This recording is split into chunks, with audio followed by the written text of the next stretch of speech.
చేయరు. వాళ్ళు ఏంటంటే ఖాళీగా కూర్చొని ఏ పని లేకుండా ఆఫీస్ లో కూర్చొని ఊరికనే డబ్బులు సంపాదించడానికి అలవాటు పడి ఇలాంటి మోసాలన్నీ కూడా చేస్తూ ఉంటారు.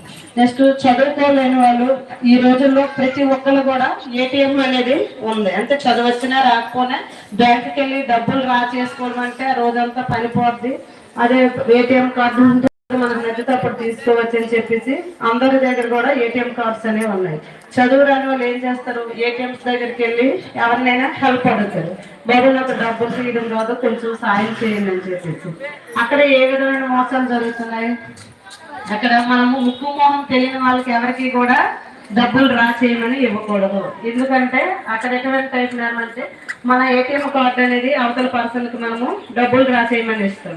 ఆ పర్సన్ ఏం చేస్తారు, అప్పుడు మనము పిన్ నెంబర్ కూడా అవతల పర్సన్ కి మనము చెప్పడం జరుగుతుంది. అప్పుడు ఏం చేస్తారు, అది ఏదో నొక్కేసి ఆ బ్లాక్ అయిపోయింది లేదంటే అమౌంట్ లేదని చెప్పేసి ఆ పర్సన్ ఏం చేస్తాడు, మన ఏటీఎం కార్డు ఆ పర్సన్ అక్కడ ఉంచుకొని వేరే ఎవరినో చీట్ చేసినా వేరే వ్యక్తి ఏటీఎం కార్డు అనేది మన చేతుల్లో పెడతారు. మనకు చదువు రాదు కదా, ఆ కార్డు మనదో కాదని కూడా మనకు తెలియదు. మనం ఆ కార్డు పట్టుకొని ఇంటికి వెళ్ళిపోదు. వెళ్ళిపోయిన తర్వాత మళ్ళీ ఏదో అవసరమైన మీరు ఎవరికో తెచ్చి చూపిస్తే అది పనిచేది. ఏంటంటే పేరు చూస్తే అది మన ఏటీఎం కార్డు. తీరా చూస్తే ఈ గ్యాప్ లో అవతల పర్సన్ దగ్గర ఏటీఎం కార్డు ఉంది, మన పిన్ కోడ్ నెంబర్ తెలుసు. వెంటనే అతను డబ్బులు అనేవి డ్రా చేయడం జరుగుతుంది. ఏటీఎం లో కెమెరాస్ అవి ఉంటాయి కదా మేడం, మీరు వాళ్ళు పట్టుకోవచ్చు కదా అనేసి మీకు అనిపించదు.